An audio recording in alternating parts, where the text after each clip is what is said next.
Hi everyone, thanks so much for listening to another episode of Dogman Encounters Radio. I'm Vic Cundiff and I'll be your host for the show. Before we bring on tonight's guest, if you've had a Dogman encounter and would like to speak with me about it, whether in private or on the show, please go to dogmanencounters.com and submit a report. I'd love to hear from you. If you've had a Sasquatch sighting and would like to be a guest on Bigfoot Eyewitness Radio, please go to bigfooteyewitness.com and submit a report. All right, let's bring on tonight's guest. Tonight's guest is Elizabeth. Elizabeth, welcome to the show. Hi, Vic. Thanks for having me. Oh, you're welcome. Thanks so much for coming on the show. Elizabeth, please give us a brief bio on yourself. My name is Elizabeth. I am 26 years old. I have been married for almost a decade now. I have 3 children, all boys. I have 2 little fur babies. I am an avid animal lover, and I love to be outside still, in spite of everything. I'm so glad to hear you've carved out such a good life for yourself, especially after the experiences you had when you were young. Of course, we'll get into those in just a bit, but like I said, it's so great to hear. Before we start talking about your encounters, I put you into contact with last week's guest, Mandy, because I thought the two of you would benefit from speaking with each other. How'd those conversations go? They actually went really well. I spoke to Mandy on the phone for just over 3 hours, just kind of going back and forth on our experiences and what we both went through. And I will say hers was definitely a little more frightening and heartbreaking than mine was. And my heart still goes out to her for what she went through. Yeah, you really do have to feel for her. I don't think I can thank you enough, though, for having that conversation or those conversations with her the way you did. After we did that last show, she shared some really good news with me. She told me that after coming on and doing the shows and after talking with you, she actually was able to sleep for the first time. She had a good night's sleep and she was just beside herself about that. So thanks again so much for helping her the way you did. Oh, that's not a problem at all. I think she's helped me a lot more than I could ever help her. She's been emailing me and staying in contact, making sure that I'm sleeping okay, and just kind of playing my own personal mother hen. It's been fantastic, and I can't thank you enough for giving me such a great friend. Oh, you're welcome. I'm just glad to hear it worked out so well both ways for both of you. Yeah, it was definitely interesting, bouncing ideas back and forth and sharing everything. Oh, I'm sure it was. All of the encounters you're going to tell us about tonight happened long before you knew what a dogman was. Please tell us what it was like to finally realize what it was that you had so many experiences with when you were a kid. It was actually a lot more terrifying being an adult and finding out that what I saw was not just something that I had seen personally, but it was a real, tangible thing that a lot of other people had seen. And I think I was actually more impacted finding out about Dogman specifically than what I was as a child going through all of that. Yes, it was terrifying at moments, but the fact that I have children of my own now, and I still do actively go outside and I take them out camping, and it's definitely more frightening knowing that these things are a lot more common than just my one that I had had. It is frightening to think that there's so many people out there who have had encounters of their own with them, but on the other hand, it had to be a huge relief to find out that it wasn't just you who encountered one. Oh yeah, after I found out about the existence of actual dogmen and that these were such a huge part of the cryptid community and that they were so common, I had went through about a month to 2 months of fear, just recounting everything that I had gone through in my head and just going over and reliving all those memories. And then whenever I started listening to your show and listening to other people talk about their memories and their encounters, it actually made things a lot easier for me, knowing that I guess I just felt like I was in so much more control with the more knowledge that I could gather. And I think I'm doing okay now. I have nightmares occasionally, especially after talking to Mandy and reliving all of that. I had had a couple of nightmares, but she was great about checking in with me and, asking if I was sleeping well and things. And it's safe to say I think I'll be on the right track with all of this. Well, I hope you are on the right track and hope you stay that way. Yeah, it's not comfortable to talk or think about those experiences you had, but every time you do that, you will grow from that, so I'm glad that you did that. In the pre, you told me that you had an awkward childhood. Do you think that had any effect on how you dealt with the experiences you had with the Dogman you're going to tell us about tonight? Oh, absolutely. Absolutely. I was a little more than an awkward child. I was definitely an oddball. Just to give a little insight on that, I have always been an avid animal lover, and I've always, as an advocate of, the Disney princess movies, and they all had their animal that they had, I just wanted one of my own so bad. So everything from catching turtles and snakes to, trying to feed mice outside. And I put my poor mother through the ringer. It was definitely eventful, to say the least. I'm still, to this day, pretty bad about approaching wild animals. I just got bit by a squirrel last year trying to save it from dogs. So for me, animals were just a great part of everyday life, and there's something to be cherished. So I think, that being said, with my encounters and the way that it colored my encounters, it'll give a lot of insight into why I reacted the way that I did. So let me guess, in high school you were voted most likely to be killed while trying to pet a wild animal, weren't you? They actually said that I was going to be that crazy old lady that died because I was feeding all of the bears, and bears ended up eating me.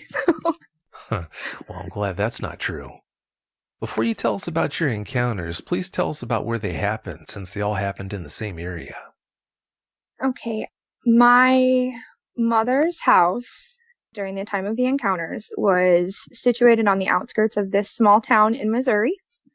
And our land was a dream come true for me, being the type of person that I am and that I was at the time of the encounters.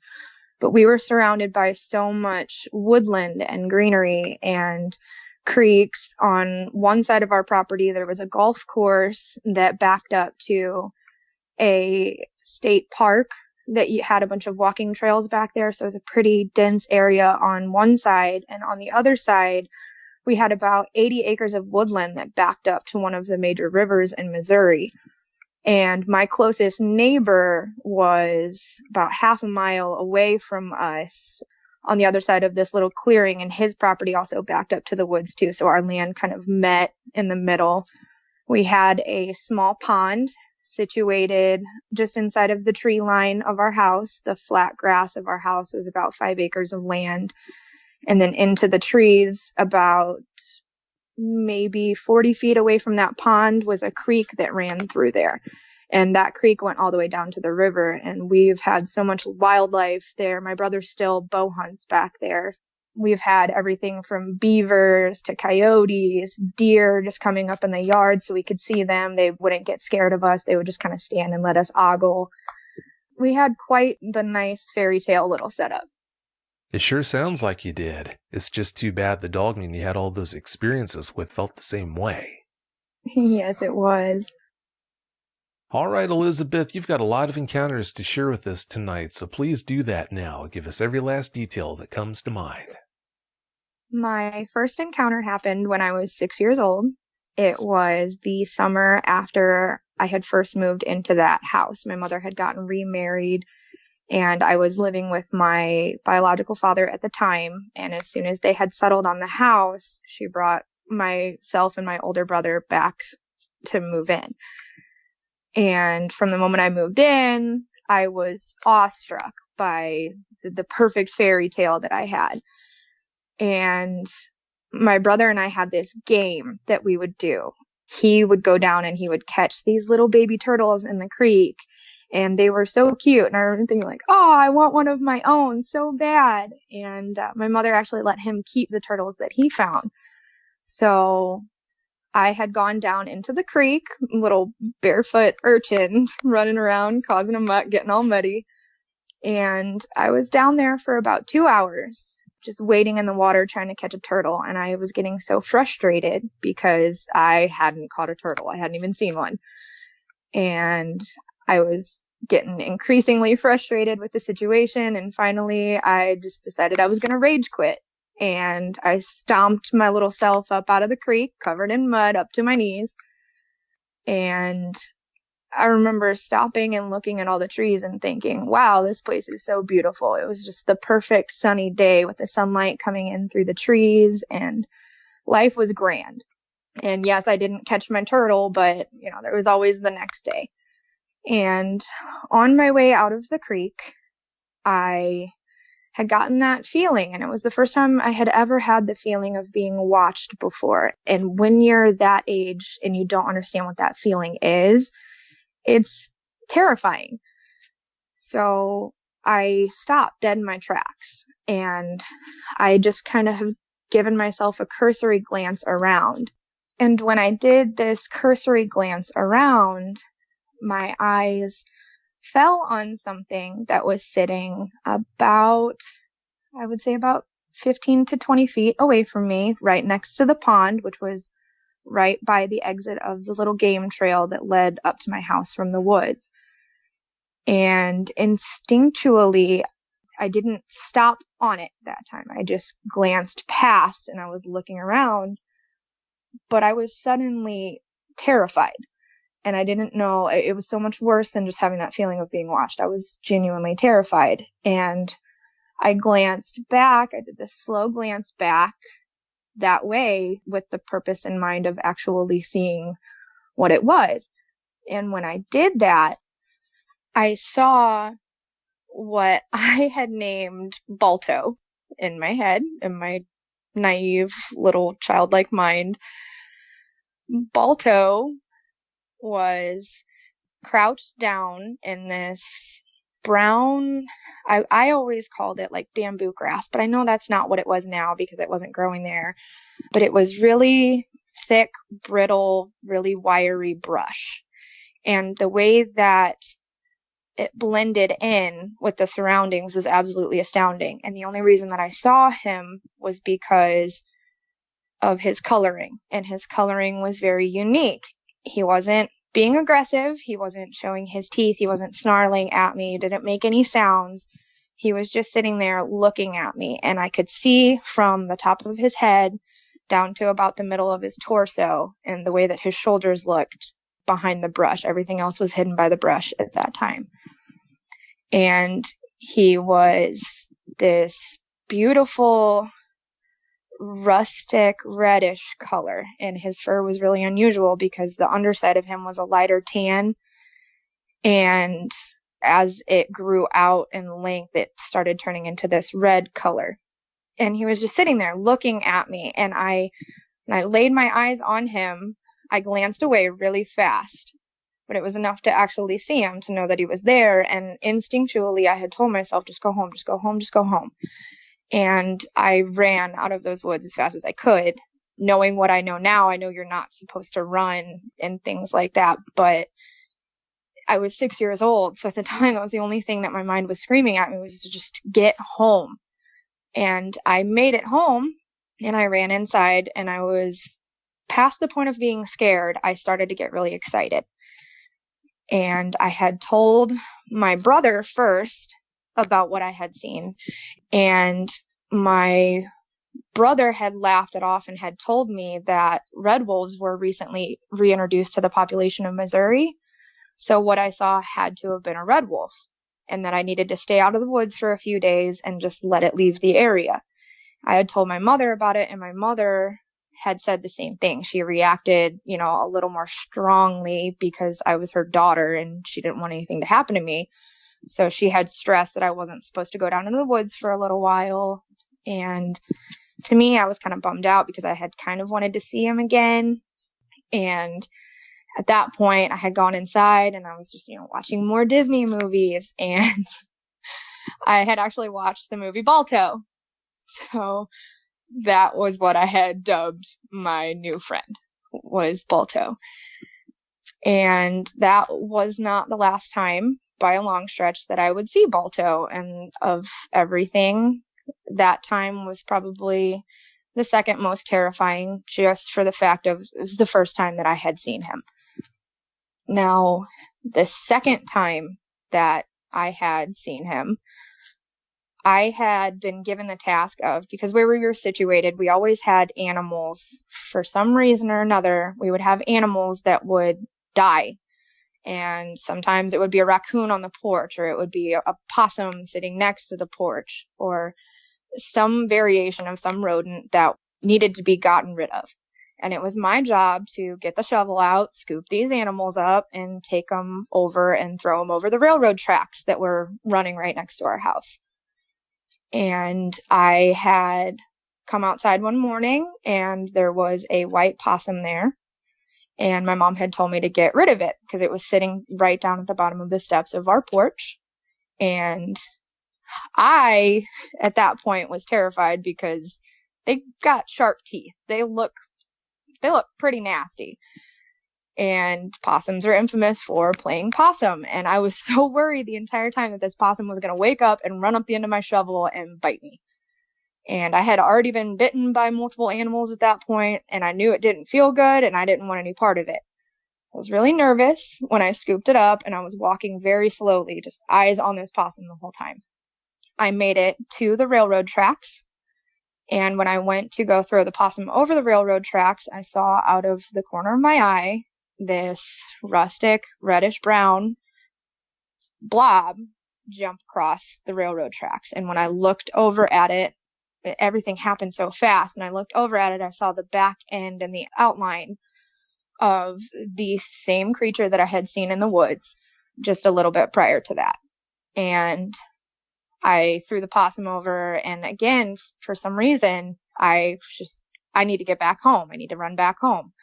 So I go running into my house. I had to wait for my older brother to get back. I think he was out playing basketball or something with one of his friends. But as soon as he got back, I had told him, like, hey, I saw him again. I saw Balto again. And my brother kind of arched an eyebrow and looked at me and, shook his head and was like, I told you to stay out of the woods. But I wasn't in the woods, and I have to explain myself. And it was just one of those things that, like, my brother increasingly eventually just started brushing it off, telling me his only response to me would be to stay out of the woods. So after that sighting, I went full nerd on it. I would go down into the woods and I would play silly games. I would act like I was catching Pokemon and Pokeballs. Any little animal that I saw, I was like, Pokeball, go! And I would dance around and I would sing and I would just act like I was living this fairy tale. And in my fairy tales, I had this giant wolf that was my specific animal. That was my buddy. And I would play and I would make up all these games and I would sing and just act like the normal odd child that I was. I didn't really have many friends at that age, so I spent all of my time down in the woods. And I believe it was that same summer, it could have been the next summer after that, we started venturing out a little further and further into the woods. And we had all kinds of weird stuff happening in those woods. We would follow the creek down, and along the creek there would be these perfectly placed logs that we could walk across. And we made it a game. We would walk across these logs and try to keep our balance. And I was horrible at it. So I would always end up coming out of the woods sopping wet, having to be hosed off. And there was one day that my brother had told me that he had found what looked like a den, and he didn't know if it was a bobcat or a bear, but it was carved out of the side of the creek. And I think it was after one of the big floods that we had. Every spring, our yard would flood just into the woods before it would recede down. And while we were exploring, we decided we were going to go check out this den. And it looked like it had been dug out by animal claws. It was this like perfect little nook that was just off. There were some rocks in the creek bed before the water hit, but it was the perfect spot to where whatever it was that would sleep in there or stay in there could come out and just get a drink and then go frolic and do whatever. So when we came up on this, we saw these rather large looking prints outside, and it did not look like a bear print at all. It looked like it might have been a bobcat, but it was huge. They're huge prints. And in my mind, I'm thinking there's no way that can be a bobcat. And there are various bones just scattered along the outside of this den. And me being the naive little girl that I was, and my brother being the big brother that he was, guess who had to crawl into that hole? And this hole that was dug out was about 4 feet tall and maybe went about 7 feet back. And it kind of got smaller as it went back, and the claw marks kind of stopped because there were a lot of heavy roots and stuff in the area.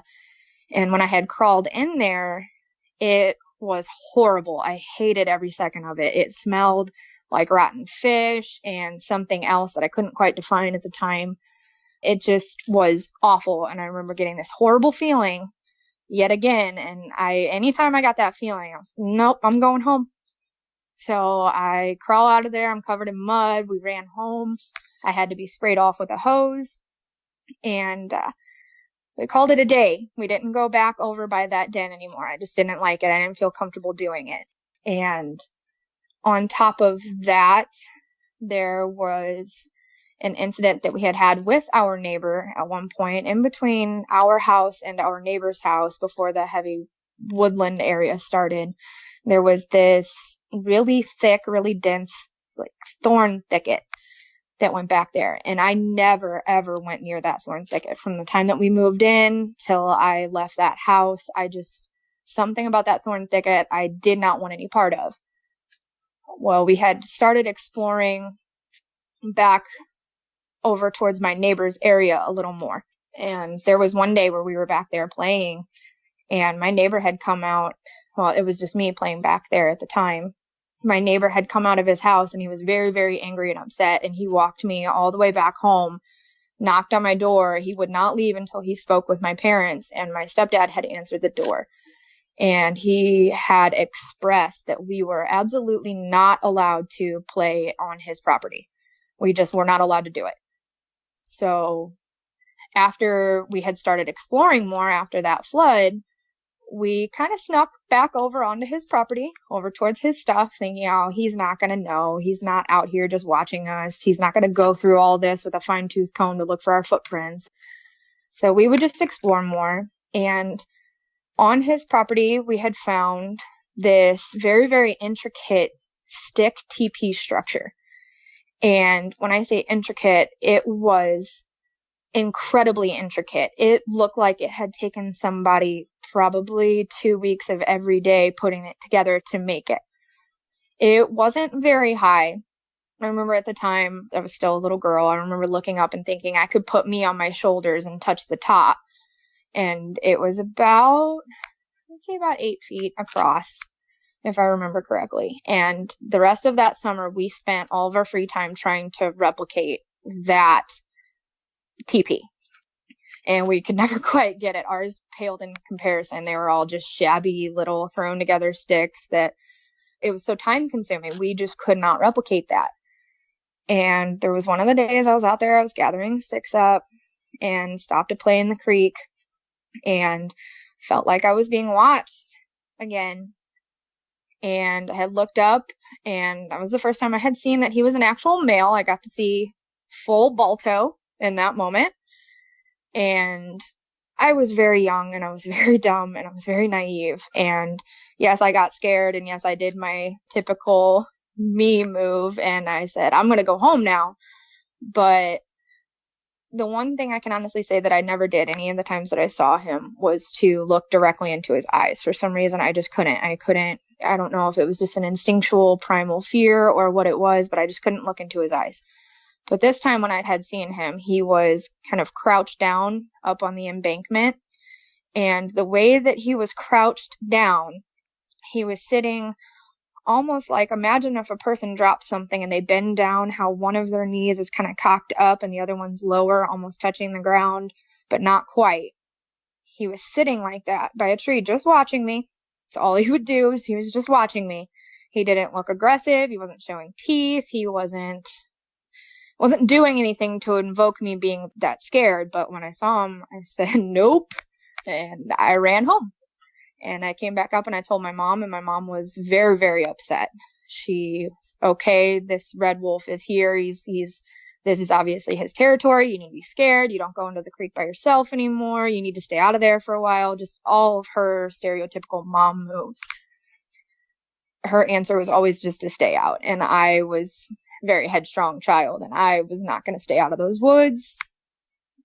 So that was the last time that I had seen him, and he was actually very amicable and friendly looking towards me. I'd never gotten the impression that he was there to hurt me or to eat me or anything like that. But my younger siblings at one point had brought home these broods of chickens, because in Missouri they do this really wonderful redneck thing where they show children the life process and how eggs hatch and how life is created and all that, and it's all symbolic, and they compare it to children being born and things like that. But we had a rundown chicken coop in our backyard, and my mom let my younger brother and my younger sister bring home all of these chickens. And this coop, I remember at the time I was so happy. I was like, yay. But being an adult now, I would never put chickens in that coop because it was not predator proof in the slightest. And we brought home all these baby chicks, and everything was going great. My mom saw how much we loved them, so she had decided that year, it was very close to Easter whenever Missouri would do that. So it was right around the time of Easter, and my mom was like, oh, you guys love these little chicks so much. I'm going to get you all ducks. And out of my 4 siblings, myself included, they had only had 3 ducks at the time. So my mom was like, oh, Beth's not going to care if we get her a goose. So I ended up with a little gooseling, and I absolutely adored him. I would go and sit outside, and he would wrap his neck around my neck, and I would sing to him, and I effectively named him Goosey, and everything was grand. But I kind of didn't go down into the woods for a little while because I was so wrapped up in my goose. It was my job to feed all of the chicks and everything, and life was great. And in my head, for some reason, I was like, nothing's going to get my animals because Balto's out there, and Balto's going to protect them, and everything's going to be great. And it was quite the eventful spring for me, spring leading into summer, because one by one, all of our chickens would get picked off. And it was rather unusual because the way that they were getting picked off, it just didn't fit with natural predators. And that's something I had a hard time looking back on. That was one of the things about the situation that I think traumatized me the most. It's because it was my job to get rid of the dead animals. So every day I would wake up and I would go to feed them, and another one would be missing. And sometimes I would have to shovel them up, and there would not be any markings on them. They would be completely fine. They just were just laying there dead. Other times there would be this perfectly placed feather trail that I would have to follow, and then I would find a chicken with all of the feathers removed, but no bite marks, nothing. It was just laying there. And other chickens I found, it was very hard for me because they were completely disemboweled. And I was a small child at the time, and being an avid animal lover, it would break my heart. And I was getting increasingly anxious about this situation. Because in my mind, I was like, oh, Balto's out there. He's going to get whatever animal is doing this. And, we had foxes and coyotes and stuff. So I had just assumed, hey, they're getting my animals. Until one day, there was a feather trail that I followed. And the feather trail led down close to the pond, close to the edge of the wood line. And I had looked up. I had followed the feather trail, and I had stopped, and I was looking around, and I just, one of those, I always instinctually knew when he was there. I would always get this small fear. And when I looked up at him, it was just self-incrimination at its finest. He was crouched there. He had a small, one of those, not a full feather. It was a small little white fluffy feather just stuck to the side of his face. And he had blood on his muzzle, and my world just kind of crashed down around me at that point. I was so upset with him. I was mad at him, and I did something really naive and really stupid. I kind of made this really audible yell at him. I was like, ah! Only it was a very angry, childlike roar at him.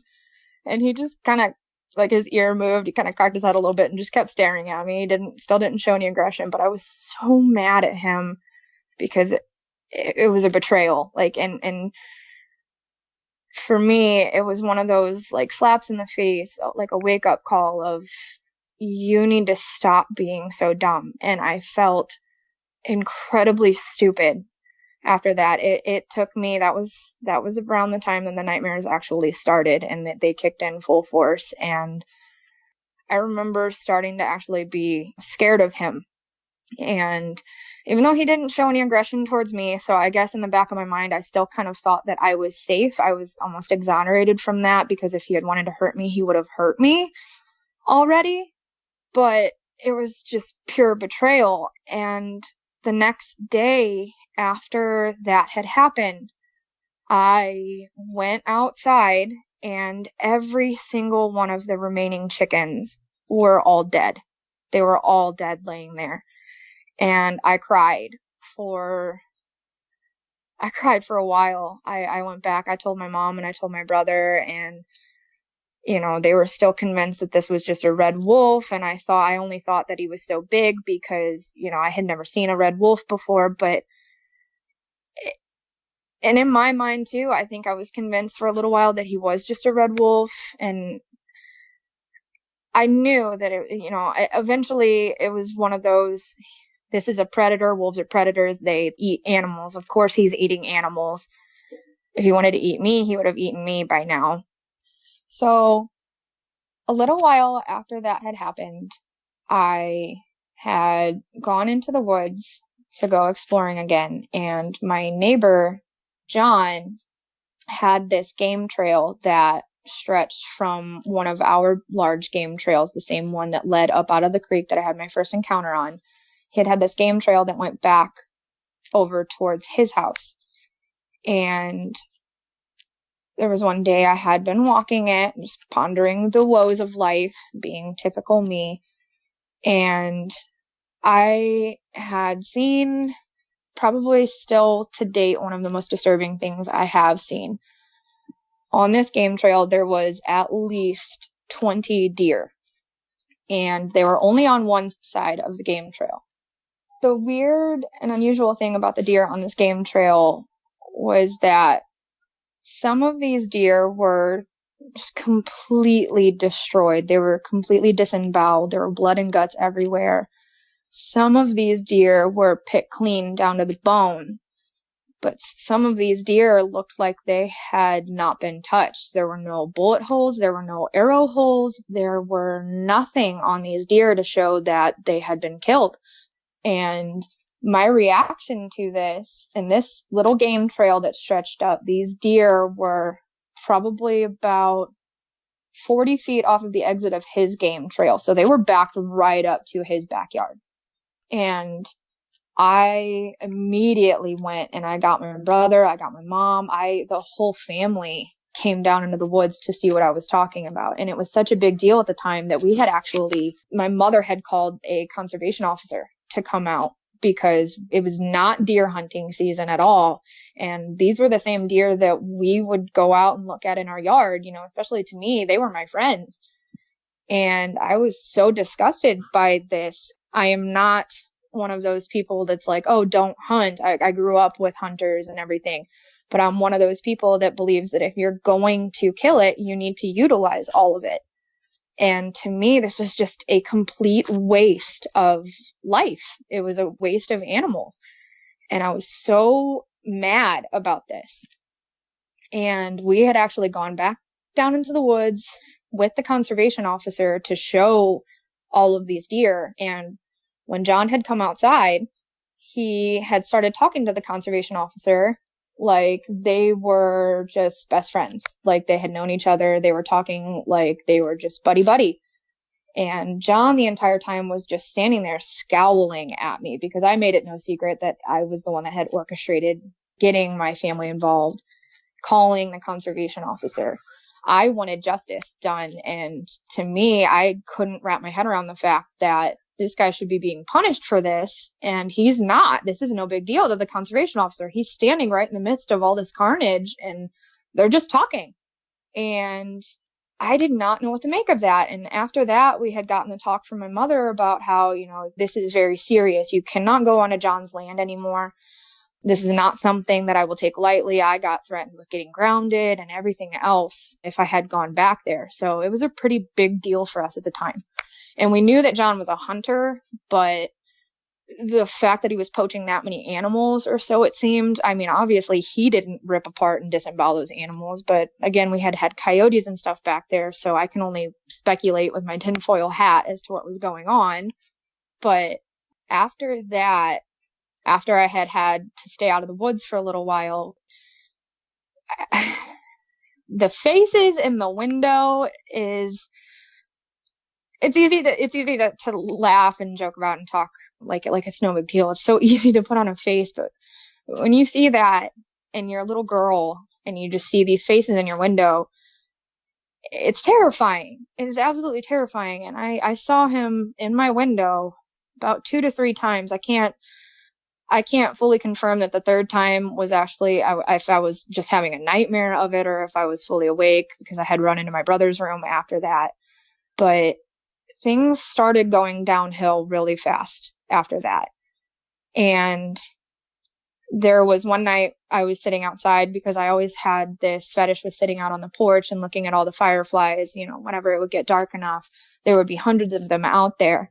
And I had seen eye shine in the woods. I cannot tell you how many times, but this time in specific, it was, I don't know why I had gone and gotten my brother and my dad like I did, but this was right around the turn. It was towards the end of the summer, so we were getting ready to chop, a bunch of firewood for fall. And so we had the chainsaw and the axes and stuff sitting out. And when I had gone and I had gotten my stepdad and my brother to come out and look, they had gotten to see too, like, the height of this eye shine and the fact that, oh, this isn't just a normal sized red wolf. Like, what is that? Because he was pacing back and forth along the edge of the woods, and you could see him pacing. He would go about 20 feet in one direction, eyes up the hill to my house at all times, and you would see the eyes cut off for a second and then pop back going the other way. And my brother immediately starts scrambling to find a spotlight, which we had those a dime a dozen at my house growing up. Meanwhile, my stepdad, he grabs a chainsaw of all things. I mean, I guess that would kind of do the trick, but he grabs a chainsaw and he fired that chainsaw up, and the eye shine just completely disappeared. And after that, it was just don't go down into the woods. You don't go outside at night. You stay up here. You stay by the house. No more of these games. And by that point, I had gotten so many of the stop being childish talks that it was just kind of an eye roll for me at that point. I was like, okay, I'm a big girl. I'm going to do what I want. And I'm lucky I didn't disappear. I really am. Sometimes this eye shine, when you would see it, you'd only really see it at night, but sometimes you would see it and it would be so low to the ground, impossibly low to the ground. How could something with eyes set that far apart? And I knew what it was, but they still, for some reason, they just didn't believe me. And after a while, I quit talking. My mom had an issue of her own that my entire family kind of mocked her for and shunned her. So I had completely stopped talking about Balto by that point. And it was just look, there's eye shine in the woods. And like I said, the eye shine happened very, very frequently. I think over the course of the 6 years that I had my encounters, I can't count the amount of times that I saw the eye shine. And it would always be on various levels. It would always be, either way down low to the ground, or it would be about 4 to 5 feet off of the ground. Sometimes it would be about 6 feet off of the ground, but it was always there. After that, the final time that I had actually seen him was the time that I finally wisened up and I said, enough is enough. I can't do this. It was utterly terrifying. I had reached my puberty age, and, I had a lot of other things going on at the time, and I didn't go down to the woods as often anymore. There were some times whenever I would go, I would have boys with me or have friends over. So I never saw him, when I had friends or anything like that.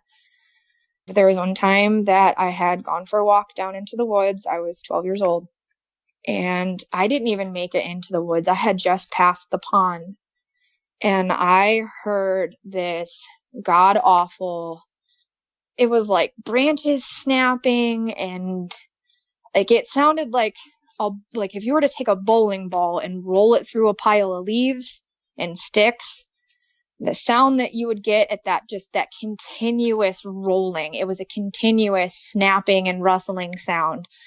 And I froze, and it happened so fast that your reaction time is just not. I was still a child. My reaction time was very slow. I was still a rather naive, fanciful, dumb child. So I freeze, and I can only stop and stare. And it was the first time that I had ever stopped and stared before. My fight or flight didn't kick in right away like it normally did. I wasn't expecting him. I didn't feel that I was being watched this time. It was just this pounding towards me, and it was loud. And when I looked over, it was the first time that I have ever actually seen him stand up. And he looked angry at me. It wasn't just the watch me. It wasn't just the quiet observations. He wanted me to know he was there, and he was angry at me. And it's the first time I had ever actually seen him snarl like that. And he did this low snarl growl sound. I can't even, I couldn't mimic it if I tried. You could have the best mimicker in the world, and they wouldn't be able to mimic that sound. And what was more terrifying too was that he was so much bigger. I mean, it was almost like he was growing with me over the course of the years. Every time I had seen him, he would get a little bigger and a little bigger, but he was huge. And I don't know if it was I was so scared that I noticed the full size of him and the full intimidation of him the first time. But he was kind of crouched over, almost like if you've ever seen Jurassic Park and how the raptors look, how the raptors' arms kind of like stick up off the ground, but they're hunched like that. That's what he was doing. He was on his back legs, and as he was hunched over with his arms just kind of hanging there, and he snarled at me, and I ran out crying. I cried.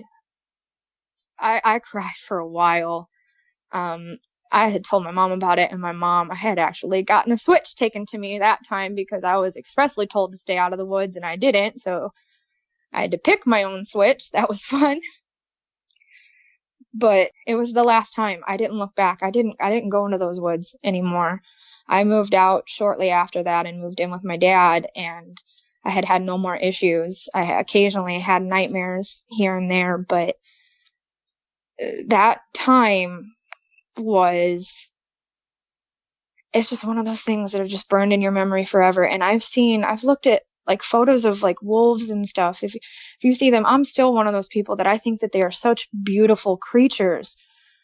But if you see a wolf just standing there versus a photo of a wolf that is snarling, it takes it from this beautiful creature to something demonic.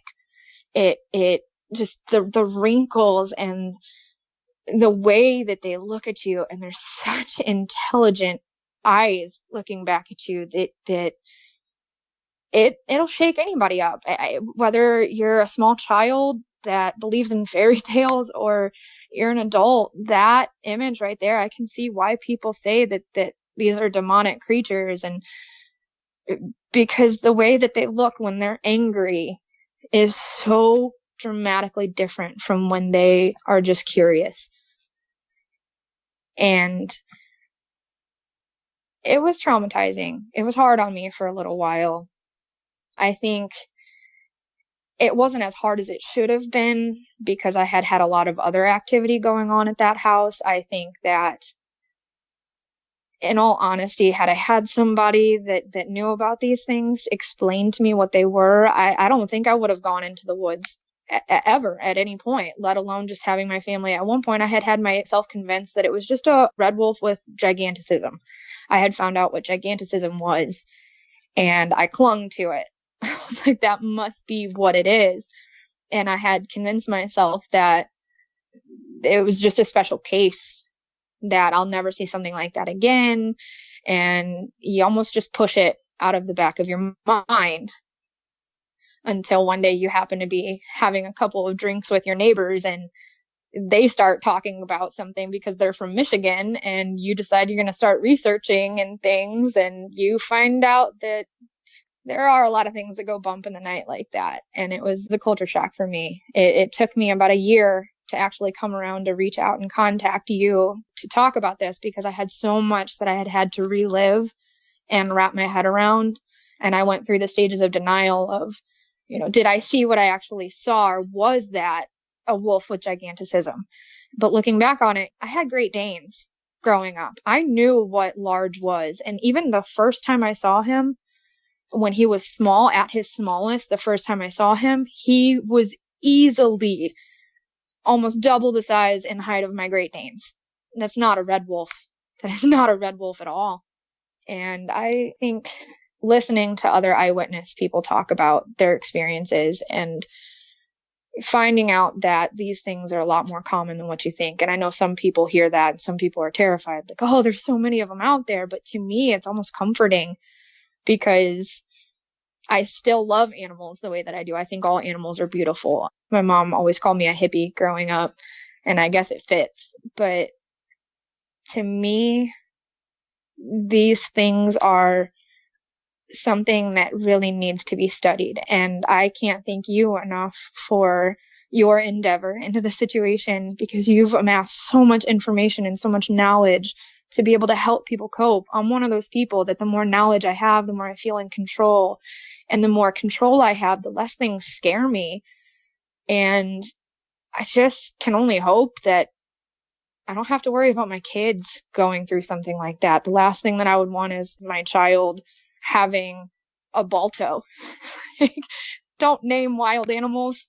It doesn't work out so well, because when you get attached to something and you see it for what it is, finally, the culture shock alone is enough to give you nightmares. It does seem counterintuitive that you could possibly get better by immersing yourself in a topic that terrifies you, but that's the way it is. If you've had experiences with the Dogman, in most cases, learning all that you can about them is going to be beneficial and not a drawback. What can you tell us about Balto's leg structure? He definitely had hocks like a dog. I've listened to your show and heard people talk about how some of them have legs almost like a Sasquatch, but his definitely bent like a dog. He actually looked a lot like, if you were to look at a picture of a red wolf, he actually looked a lot like a variation between a red wolf and a coyote. He was just massive, massive, and his head was so big it almost looked cartoony at first. The first time I had seen him, he was big. He was a big boy. Yeah, sure sounds like it. Did you ever see a tail on him? Yes, he had a tail. It wasn't bushy like what some of the people say. It didn't look like necessarily like a wolf's tail, but it was long, and it kind of reminded me of like a Shetland pony's tail, the way that he would flick it and the way that it would move, because the hair was like long and kind of straight on his tail. Yeah, that fits with descriptions I normally hear about how their tails look, so that makes sense.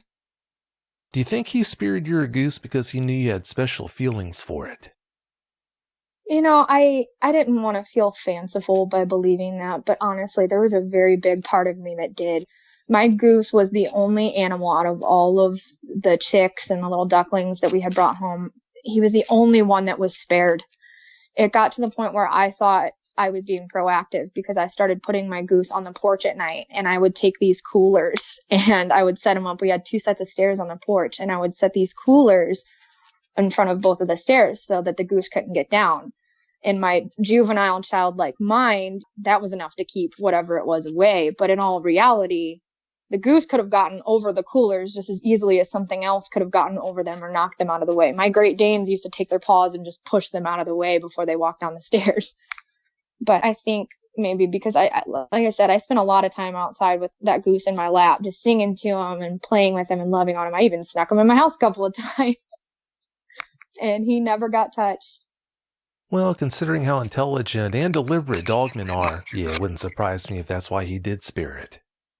Yeah, absolutely. There's no doubt in my mind. The amount of intelligence in his eyes was enough to he did what he wanted, and everything that he did, I'm sure there was a reason for it. Oh, I'm sure there was.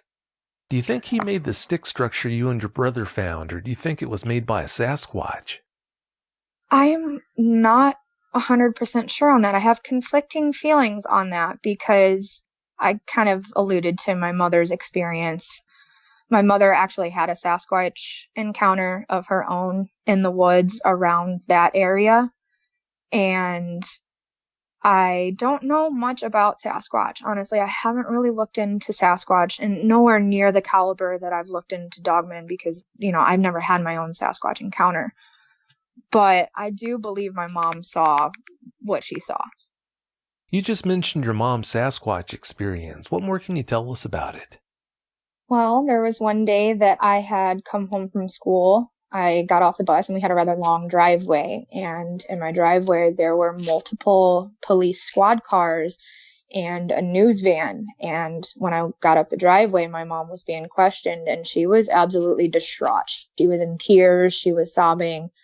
She was terrified of something that she saw. And I had actually had to wait to be able to get my answers and spoke with her later. And she was very, very vague about what she saw, but she had said that she had seen a Bigfoot and she had described it a little bit. I've tried to get her to go a little further in depth with it, but the amount of ridicule that she's gotten from my family, she assumes that everybody is trying to just make a mockery of her. So she won't talk about it anymore. It really is a shame it's got to be that way, but it is understandable. Did seeing how your mom was treated after going public with her sighting have any effect on your desire to share your experiences with others? Yes and no. I think I am really careful about who I talk to about this, and even my encounter alone, I've told my husband a little bit about what happened. I've told him a small fraction about what I've seen, and he made fun of me relentlessly for that, to the point where anytime we're outside drinking with our neighbors or anything like that, we live in military housing, so that's really all we can do on the weekends. Everybody's got kids, so we just come out, have a couple of drinks together and talk, and he will probably 9 times out of 10 bring it up in some joking way. And he's even made my mom's Sasquatch encounter the butt of his jokes sometimes. So I'm really careful about who I share the information with. And I've never actually told anybody other than you and Mandy the full extent of what I went through, just because, even my family trying to tell them in the moment when it was happening, getting it brushed off, and then seeing how bad my mom was tormented. She wasn't just ridiculed, she was tormented. My older brother, this is right around the time that ghillie suits became really big. And my older brother and my cousins orchestrated this time that my brother put the ghillie suit on and went into the woods to try to reenact it while my cousin was on the roof with a video camera to try to just scare my mom. That was the point where I had quit telling him every time that I saw Balto. I would quit talking about it like that. I would just have my experiences and I would shoulder it and carry on. But modern society is not very forgiving when it comes to stuff like that. No, it's not, and it's an unfortunate truth, but in most cases, dogmen aren't the real monsters. You told us about the alleged bobcat prints you and your brother found that day. How big were they? Oh, wow. They were, I was young, and I'm one of those people that I'm not good at giving directions. The prints themselves, they didn't have, some people will talk about how they can see maybe the heel or the part of the hawk where they squat down like that. These were very indented actual prints. And the reason why I didn't think that they were bobcats is because I know that I know that cats have retractable claws, and these had claw markings in them. And they were probably they were bigger than my hand at the time. If I had to guess now, looking back on it, I would say they were about 5 to 6 inches across. They were pretty large. I remember putting my hand down next to them, and they were bigger than my hand. Well, when you consider the fact that even a huge wolf has around a 6-inch or so footprint, that should give you an idea about what you might have been dealing with back then. Yeah, I would say from one side to the other, they were about 5 to 6 inches across.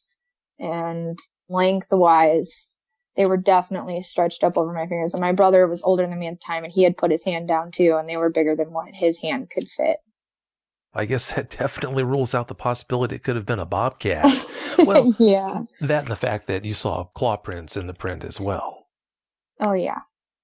How close was Balto to you when he looked in your window at you?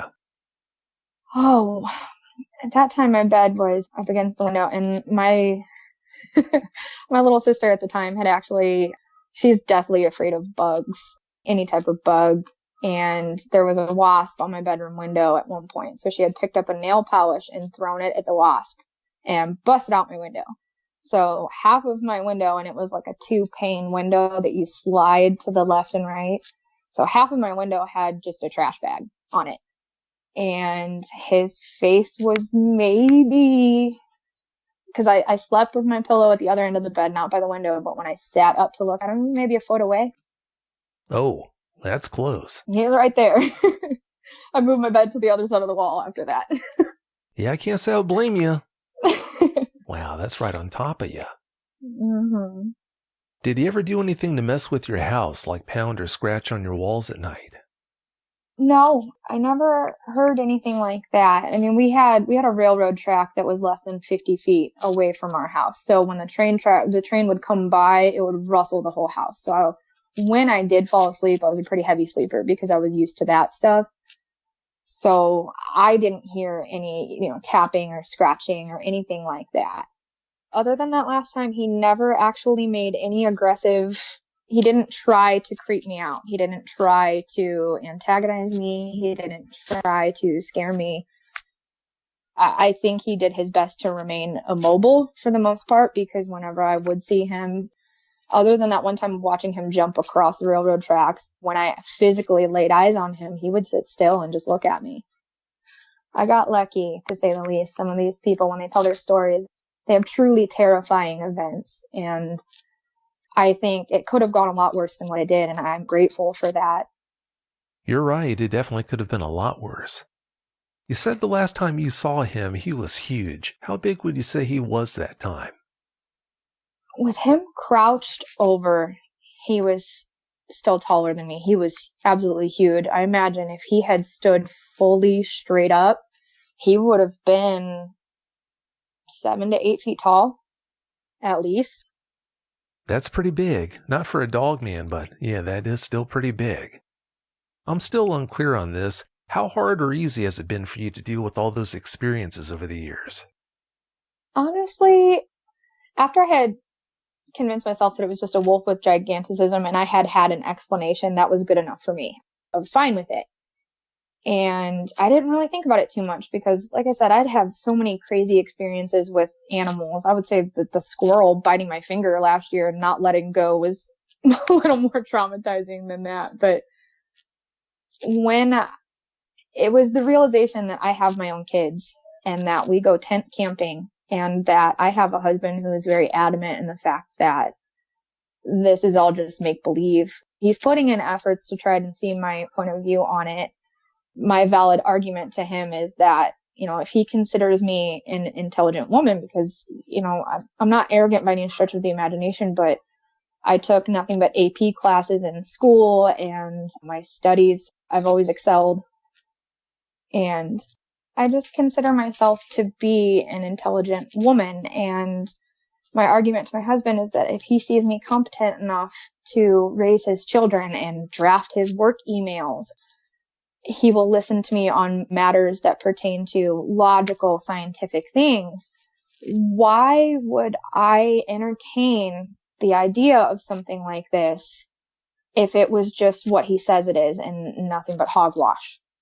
And I mean, since we had that conversation, he's made it a point to start listening to your show and to start kind of collecting his own logical proof behind it. And I'm not exactly sure where he stands on that because he hasn't made it very far in all of the episodes yet. But he's toned down his joking and all of that stuff with me because, I mean, and it's one of those things where you have credible people that will take the time to put in research. And I know I'm not the only person that feels like the more knowledge I have, the more power I have. That's the way that I've always been. If I can come up and solidify it in my mind a logical explanation and I can garner a lot of information, then I'll be okay.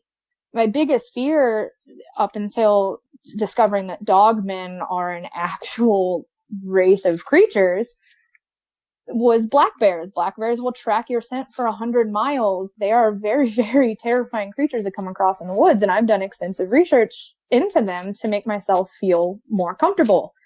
And as soon as you have that knowledge and you garner some semblance of control, you can come up with a game plan for how you would execute that. But with dogmen, it's almost like now in my adult mind, it's harder for me to cope with because there is no way to protect yourself. There's not. It's not so simple as just, putting your stuff in bear canisters and putting it 200 feet away from your sleeping site. It's not so simple as taking a weapon with you. It's not that simple. And I have children that the last thing I want, because my oldest child is exactly like me. He's so fanciful and he loves animals. And the last thing I want, I think my biggest nightmare that I have is a reoccurring nightmare, is that one of my kids is just going to walk off holding the hand of one of these things and never come back. And that's what makes it terrifying to me. The nightmares, when I have nightmares, it's never about my actual experiences with Balto. It is always about something happening to my children, because that's the one thing I have no control over. Sometimes, and it'll be okay, I'll go for a really long time without having, any nightmares, or sometimes I'll have to tell myself to stop researching them because I'll feel myself getting too wrapped up into it and I'll start having nightmares, and then I'll have to tell myself to step away from it for a minute. Well, I'm glad to hear that you're dealing with those experiences in such a healthy way. That goes without saying. I'm also glad to hear that your husband seemingly is starting to get into line and start to support you. It's obvious he's got an intelligent, precocious wife. It's about time he gets in line and fully supports you the way he should. Thank you. I feel that same way. Oh, you're welcome. It's true. Well, it's about time for us to get out of here, Elizabeth. But before we do you have any closing comments you'd like to share? Just the fact that if you're a parent and you have a child that comes to you and tells you about something that is a big deal to them, even if it might not seem like it's any big deal to you, if it's a big deal to them, it warrants your attention. And if you are willing to take the time to put that attention into it, you could prevent something like this from happening to your child. That's all very true and all very well said. Elizabeth, I can't thank you enough for coming on and sharing all those experiences with us. Thank you. I'm showing the world how much of an oddball that I was and still am. No, not at all. Well, thanks again so much for your time and have a great night. Thank you. You too. Bye. Bye. If you've had a dogman encounter of your own and would like to speak with me, whether in private or on the show, please go to dogmanencounters.com and submit a report. I'd love to hear from you.